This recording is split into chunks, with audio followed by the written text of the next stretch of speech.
The Insanity of God by Nick Ripken. Chapter 32, HeartSongs. Returning home, I marveled again that the interview stories sounded like stories right out of the New Testament.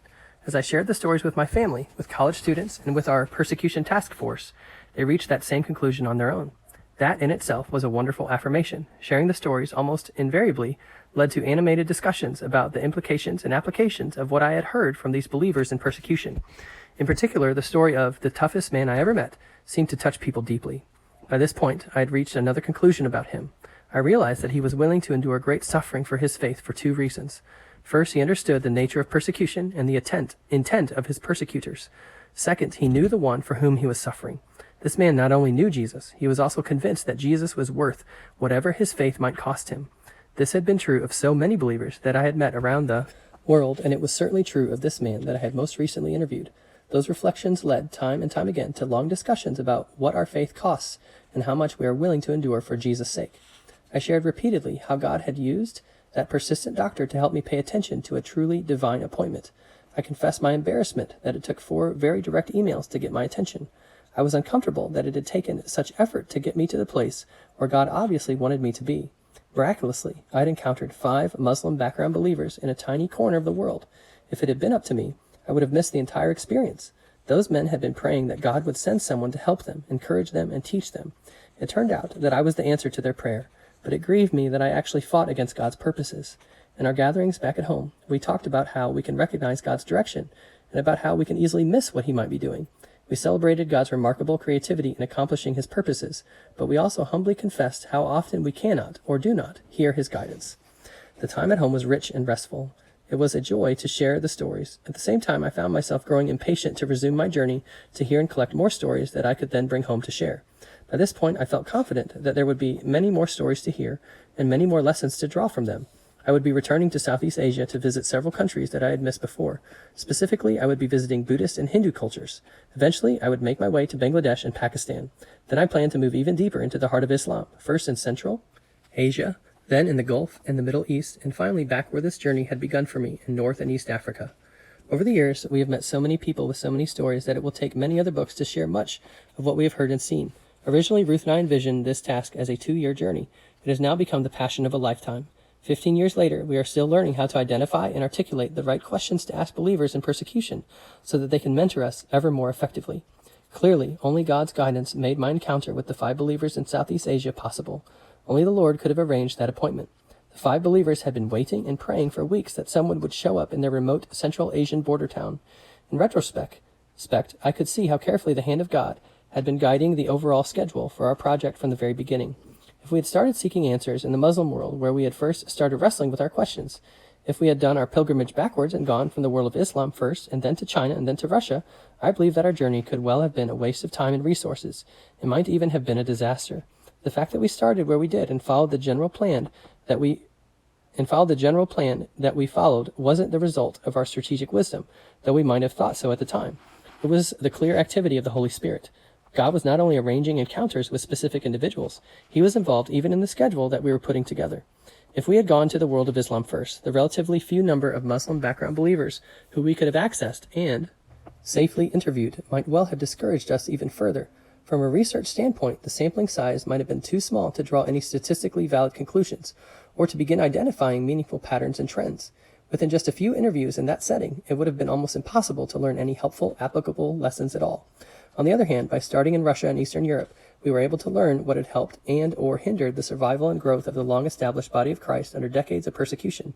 Interviews were abundant in number. Almost immediately, I found myself talking to people, many people, in fact, who had thrived in a setting of persecution. My time in China was more of the same. The literal explosion of faith throughout China and the house church movement gave us access to a wealth of believers who could speak about what had happened.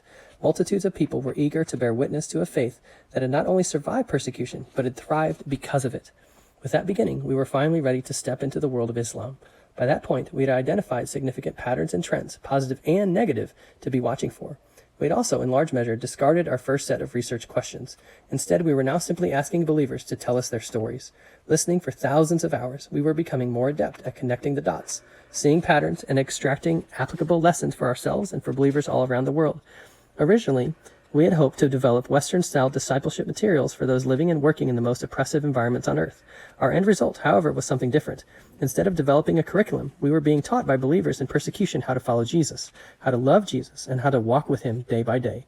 At one level, we already knew this, but we were introduced all over again to a relationship with Jesus that is precisely what can be found in the New Testament. It is also a relationship that, even today, can still change lives.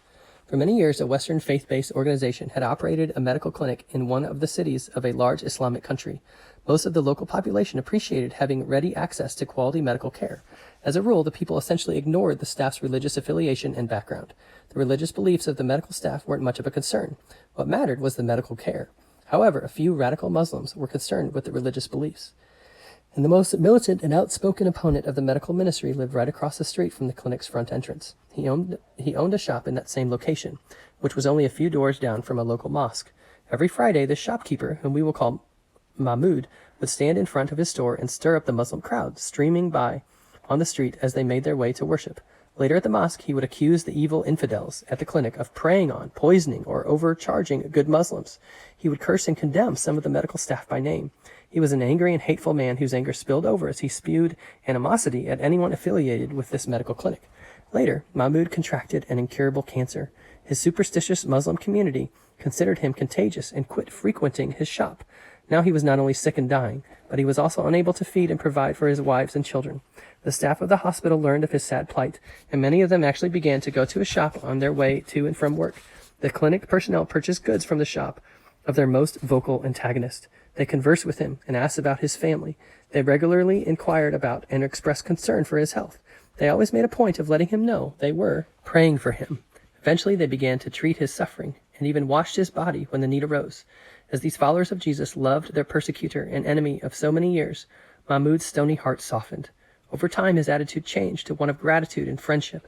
In his last days, he continued to accept the compassionate and professional medical care of the evil infidels. He trusted his former enemies to help him die in peace, with dignity.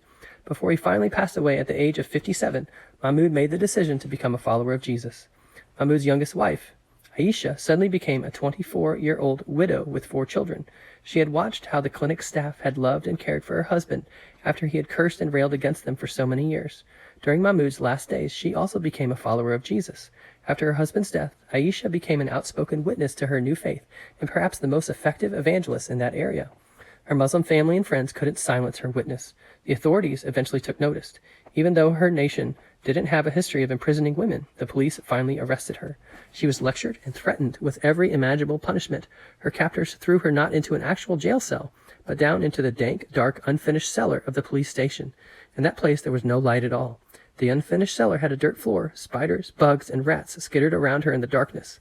Terrified, and at the point of giving up, she told us that she intended to scream out to God that she couldn't take any more. But when she opened her mouth in protest and despair, a melody of praise rose out of her soul instead. She sang. Surprised and strengthened by the sound of her own voice, and overwhelmed by the renewed sense of God's presence beside and within her, she began to sing her praise and worship to Jesus, even more loudly. As she sang, she noticed that, office by office, the police station above her head became strangely silent. Later that night, the trapdoor was opened. The light spilled down into the darkness of the cellar. The chief of police himself reached down, pulled Aisha out, and told her, "I'm going to release you and let you go home." "Please, no," she protested. "You can't do that. It's after midnight. I can't be seen on the streets alone." He of course knew that it was against the law for a woman to be out alone at night. She wondered if maybe this was a trick to get her in more trouble. "You don't understand," the chief told her. "There's no need to worry. I'm going to personally escort you to your home, on one condition." Aisha immediately suspected the man's intentions, but it turns out that he had nothing sinister in mind. The chief of police, one of the most powerful men in the city, looked at the 24-year-old Aisha and shook his head in bewilderment. "I don't understand," he admitted. "You are not afraid of anything." He sighed, and he shook his head again. "My wife, my daughters, and all the women in my family are afraid of everything, but you are not afraid of anything. So now I'm going to take you safely to your home tonight. 3 days from now, I'm going to come to get you and bring you to my house. I want you to come to my house so that you can tell everyone in my family why you are not afraid, and I want you to sing that song." In truth, I am certain that Aisha was afraid. She, like so many believers living in persecution, simply refused to be controlled by her fear. By faith, she found a way to overcome her fear.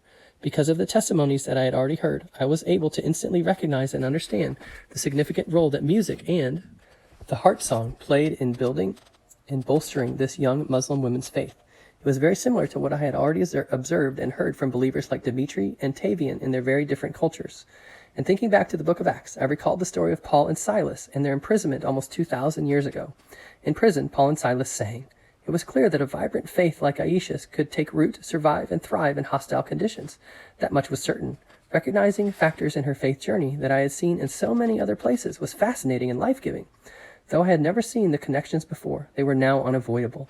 Suffering believers in Russia and in China and in Eastern Europe and in Southeast Asia and in the world of Islam and in Bible days were telling the very same story, doing the very same things to survive, experiencing the presence of the very same God. Back in 1992, on one of my darkest early days in Somalia, during my first or second trip into Mogadishu, I was walking down a bomb-cratered city street with my Somali guards. We were scouting the neighborhood around our compound, looking for needs in the neighborhood that we might be able to meet. The trouble was that there were so many needs that it seemed to be a ridiculous search. The people I saw in that neighborhood had nothing but needs. Where would I even start to help when I encountered death and destruction at every corner and around every turn? As I walked those streets, I felt the presence of evil like I had never known before. It was palpable. It was a palpable, tangible presence. It felt like a vice tightening around my heart, slowly, steadily squeezing out any hope of helping. All that was left was discouragement and despair. Suddenly, piercing that spiritual darkness, a sound came. At first the sound was confusing. Then it was shocking. Finally, it was simply amazing. The sound was completely out of place in that setting, but it was as welcome as the sound of a waterfall in a desert. Walking through what had to be, at the time, the worst place on earth, I heard what sounded like angels singing. For an instant, I thought that I was hallucinating. I stopped dead in my tracks, and I tried to determine the source or direction of the sound. My guards stopped too. I could tell that they were also hearing the sound. "This way," I said, and we set off in a different direction. The singing grew louder. At the next corner I listened, and we turned again. We grew closer and closer to the music. We finally stopped outside the gate of a small compound from which the singing seemed to originate. I pounded loudly on the gate. A guard appeared and tried to send us away. I pressed and negotiated. Finally, he allowed us to enter what turned out to be a small orphanage. There, a chorus of children was assembled and singing their hearts out under the rather animated direction of a young Somali woman. Her name was Sophia. I had no way of knowing at that time, of course, that Sophia, Ruth, and I would have many surprising encounters and share many adventures in faith, heartache, laughter, and loss in 3 different countries over the next 10 years. When I first met her that day in the orphanage, she had already lost her job, her home, and her family to the violent chaos and destruction that had marked Somalia's long and brutal civil war.